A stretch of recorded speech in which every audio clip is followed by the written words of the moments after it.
Good morning. It is Tuesday, September 27th. Can you believe that we are so damn close to the holidays already?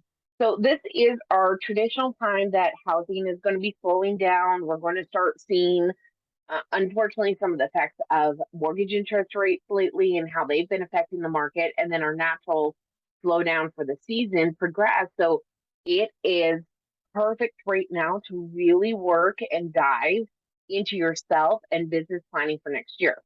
So our next lattes and mortgages is going to be the 4th of October. And then the week after that, we're going to be doing our 1 hour workshop where we're going to be working on game planning and putting together your movement and your decisions for 2023. So keep watch for those. Those will be coming up. So let's just dive into two really big things today. So first things first is the interest rate. I know rising interest rates have your clients currently freaked out and have you freaked out because in all honesty, we're all seeing a pullback on our business. But this isn't sustainable. We are at a 20-year high. Rates are high because of a couple of factors that we just can't do anything about. But these are the things that I've been saying for months need to happen for the recession to happen on the stock market. And when that recession happens, we're going to see those interest rates come back down. So right now, it is such a huge moment for our clients to really win on buying a house. Because as soon as we see these rates come down, if they're coming down 2 or 3% from where they are today, that is going to be a substantial change for other buyers.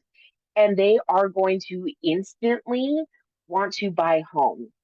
So we're in this little moment starting now because just the volatility of the market. Tuesdays and Thursdays, I'm going to do another video that's really quick that just dives into what we're seeing on mortgages, what we're seeing on the markets, and just talk more about that. So I'll record that later, and then that video will be out this afternoon. So let me dive into our chat, which is about assumable mortgages, because our clients really want to be able to be helped, and there are great ways we can help them with assumable mortgages, and it has zero value for me. I don't make a penny off of assumable mortgages, but this is still something that you can help your clients with. So first of all, what is an assumable mortgage? Because most of you, if you haven't been in the market since 2008, you probably have never dealt with an assumable mortgage yet. So basically, an assumable mortgage allows another party to just take over the remaining payments on that current loan. They keep the existing rate. They keep the exact same repayment period, the exact same and current principal balance. All the terms are intact, so nothing changes. All that happens is that the rights and obligations of the original loan are essentially moved from one person to another without a new mortgage being created. So the buyer agrees to make all of the loan payments going forward as if they were originally the ones that took out this loan. Here is one of the spots people do get typically confused about is they assume because the home has so much equity that they can instantly take some of that equity out and pay the seller. They can't. So when it comes to refinancing, taking out cash on a home, you have to have your name on that physical title for a while in the house. And it changes on the different loan programs, but they have to have their name on that title. They can't just buy a house and instantly cash out of it unless it's special circumstances like construction. So a lot of times, buyers coming into buying a house today and assuming it, they need to already have cash to pay off the seller the net difference between the purchase price and the balance that they're going to take over. So that's one of the biggest myths to know is just finding out, okay, what is the seller going to sell the house for? What is the net difference? And then how is the new buyer going to gap that difference? Also, not all loans are assumable, and the lender has to approve the assumption in almost all cases. So it's similar to applying for a normal purchase. The new buyer has to prove that they can actually make these payments on time. And the reason why, and this might be a surprise if you don't do mortgages all the time, is that if a client doesn't make their mortgage payment, whoever the servicing company is, that's the company that you're paying your check to every month for your mortgage, they are personally on the hook to pay either Fannie Mae, Freddie Mac, VA, or FHA. They're on the hook somewhere to pay for the principal payment that's due. So they get to keep the interest, and that's how they make money. And that's why a lot of times you'll see loans get churned and get sold a lot through servicers, because they get a lump sum of money when they sell the loan to somebody else. And then during the time that they're servicing it, they're keeping the interest. But they are responsible for paying the principal payment every month. So when a client skips that payment, they still have to pay it.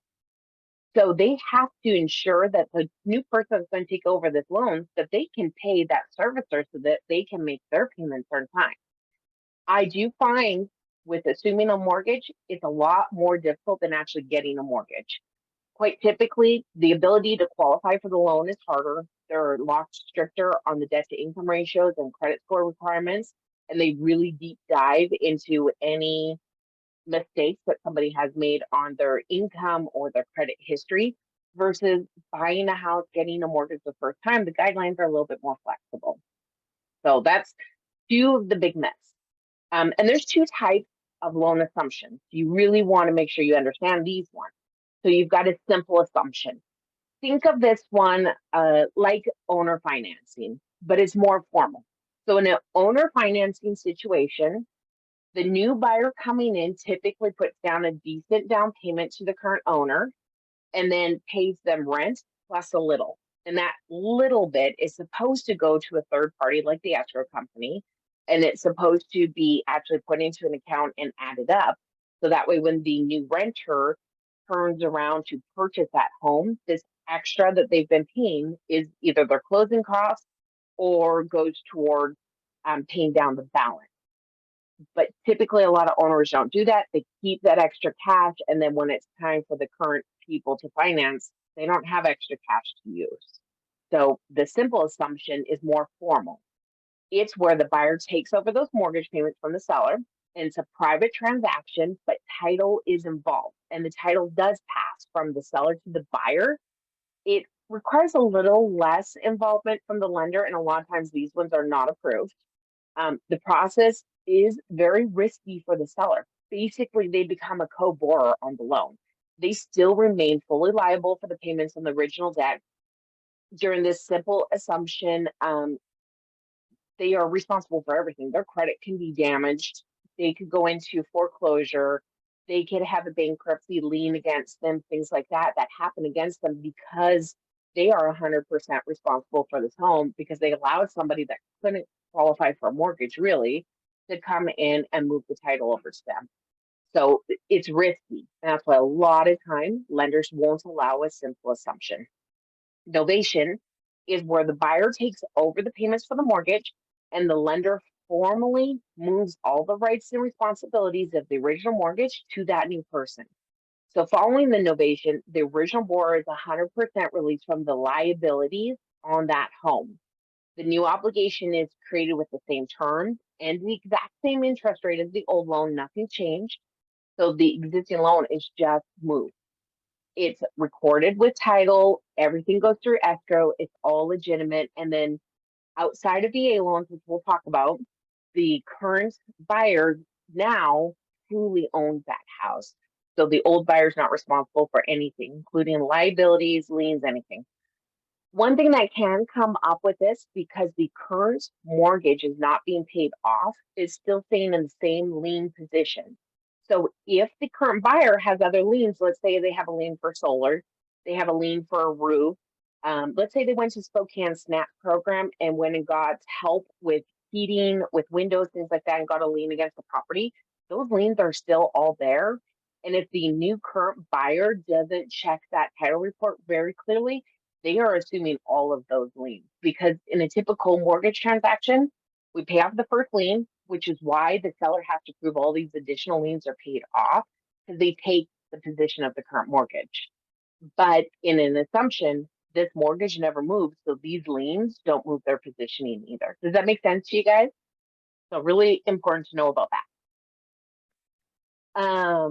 Let me just see. We got something in chat. Oh, good morning. Ah, Carrie Ann, you're so sweet. Okay, you just let me know if anybody pops in and needs anything. So, going through novation, it's very clear cut. There is no boundaries that are messed up, except for, again, those extra liens. So, a lot of times there's still a real estate transaction involved.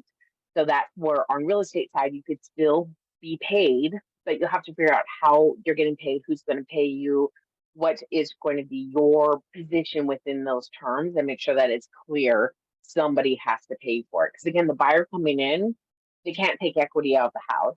The seller leaving can't take equity out of the house and keep the same terms. So somebody has to have cash to deal with all of that. The problem with VA loans, really make sure your veterans understand this. When they have a VA loan that's assumable and somebody takes over that loan, their certificate of eligibility is not released. They are 100% still using that portion of their certificate of eligibility until that first mortgage is either paid in full, the house is sold, or the current buyer refinances out of a VA loan to release them their value back. So how that does affect veterans is, let's say that they're at a current duty station right now, they purchase a home using VA, now they have to move, so they allow somebody to assume the mortgage because they're upside down with their VA funding fee or whatever's happening. Somebody assumes their mortgage, they go to their next duty station. Depending on how much certificate of eligibility they've used on house number one, they might not have enough to use it without a down payment for house number two. And that could be tied up for 29 more years if that's how long is left in that mortgage. So really important that VA people understand that. FHA loans are assumable because, remember, not all loans are assumable. The loan has to be dated, and this shouldn't even be an issue, but it needs to be dated after December 1st of 1986. They require the lender, again, verify the credit worthiness of the borrower. Now, if you look at any of the guidelines, FHA always has allowed down to 500 credit score. Lenders won't touch those loans. If you have a 580 and less credit score, you're probably getting denied from any lender from a normal loan. Or if you do and they approve it, they want 10% down. Or if it's an assumable loan, because remember, this current person couldn't qualify on their own, so they're just assuming somebody else's mortgage, they're going to want it higher. I would say that anybody under 600 is probably going to be denied by the current servicer to assume a FHA loan. So 600 to 620 is going to be the minimum.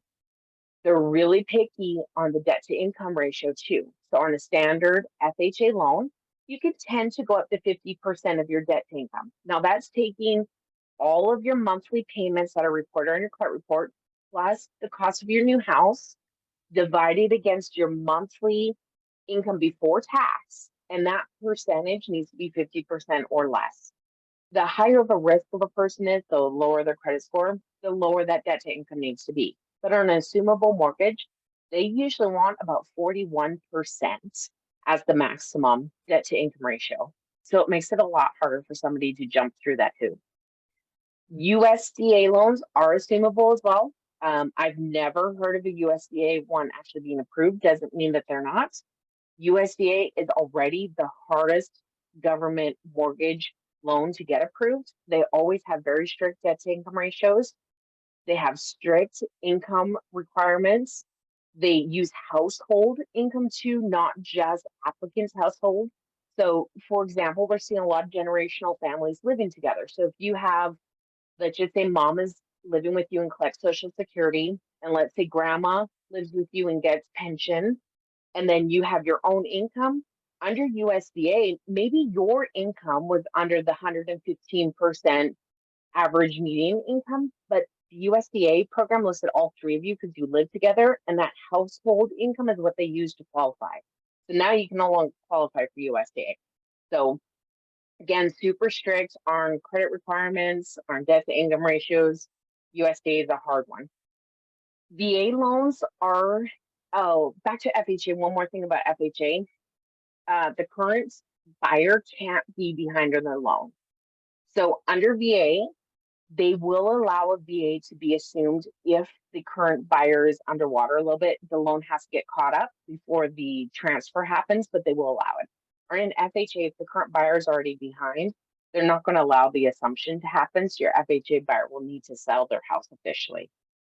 VA loans are a symbol. Again, remember, this uses up the entitlement for that current VA member. So we really want to make sure that if we can avoid that, we do, but that might not be the case for them.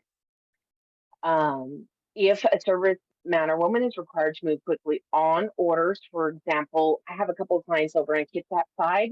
We purchased their homes February of 2021, and by July of this last year, they already had orders to move, and they were supposed to be stationed for 3 years. It's pretty normal with the military.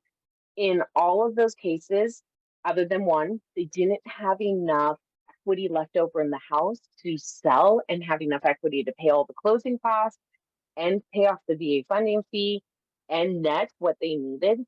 So in one case, they did an assumption of the loan, but the new person coming in was also a veteran. So new person coming in assumed their current loan, which was approved by the VA. Then they filed with the VA to transfer benefits from veteran 1 to veteran 2. So there's still ways to work around that. We just have to be mindful of who's buying.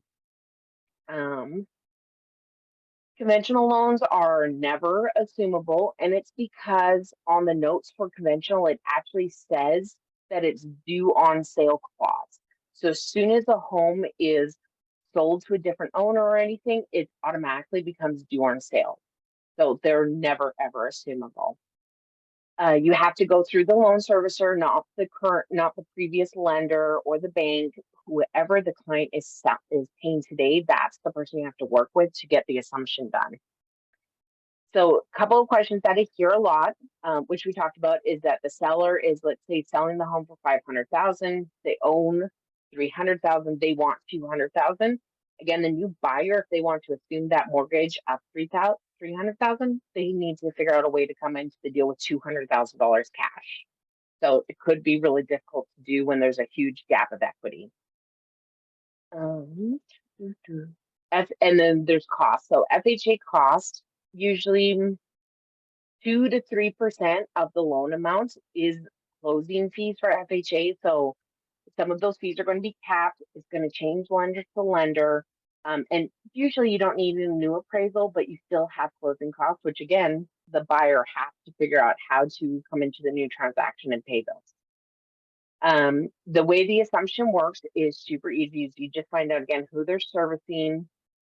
They need to get in contact with their servicer and find out with their notes if they're allowed to make their mortgage assumable.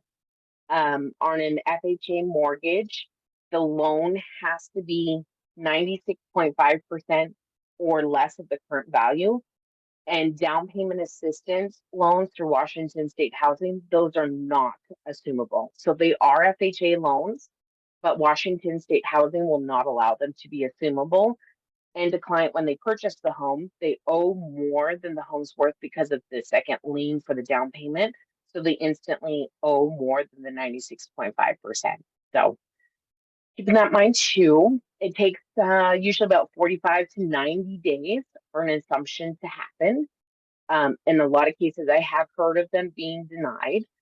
So make sure that your sellers get all that criteria in advance, make sure that they truly are an assumable mortgage before you even try to go down that route. You have to qualify for the mortgage the same as always. So again, good credit, good debt to income ratio, no crazy job jumping, anything like that. And then on a VA loan, the one funny thing is that you have to pay for a VA funding fee up front that's non-refundable. So when you apply to get the assumption reviewed, they'll charge a fee of usually 0.5% of the loan amount, and then it's non-refundable. So sometimes that could be 900, could be 1,500, could be $2,000, depending on how much is due. And then if they even deny the assumed application, that fee isn't refunded. So keep that in mind too. So to figure out the steps for assuming of a mortgage, you again find out if the loan is assumable. Your client can check their loan document to see if it says assumptions are permitted in there. The loan document will typically state whether or not they can under a clause called the assumption clause. It'll say it right at the top. The term also appears under the due on sale clause, which is conventional loans, and then that means that it's not assumable. Usually fourth page of your closing disclosure will also have the Dodd-Frank Act, and on there it might say this loan is assumable or not assumable, so it'll be on there.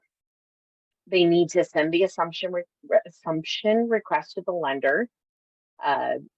So they need to figure out with the lender how they want that done, whether it's in writing, a special form, what paperwork they need to apply for, and so forth. They have to pay whatever fee up front that the lender is going to charge them to review this. Then they submit all the personal financial information from both sides. They're going to ask both buyers for some paperwork. Then once it's approved, they'll sign the assumption agreement, modification of deed with escrow, and everything will be recorded with the county just like a normal purchase. So, really important, making sure that the new buyer really diligently checks that title insurance policy to make sure that they're not assuming more liens that they weren't aware of, because they won't get cleared up. Finding out with the veteran what they're doing next if they sell this house or if they allow the loan to be assumed. Do they really understand they lose that benefit until it's freed up again? And then just setting the expectations to both parties that these are not easy. Lenders don't like doing assumptions, so they tend to deny them unless the person fits into a perfect box. So what kind of questions do you guys have for me, if any? And go ahead, you can unmute yourself or just pop your questions in the chat. And I don't see anything yet. So when you come across these scenarios, just reach out. Give me a call. We can talk about what your seller needs to look at, what the buyer needs to look at, and I can help set them on the course of what they need to look into first to make sure that they're not putting themselves in jeopardy in assuming this loan or allowing somebody else to assume the loan. My biggest suggestion is always, oh, no worries, Annalise. And my biggest suggestion always is stay away from owner financing if ever possible.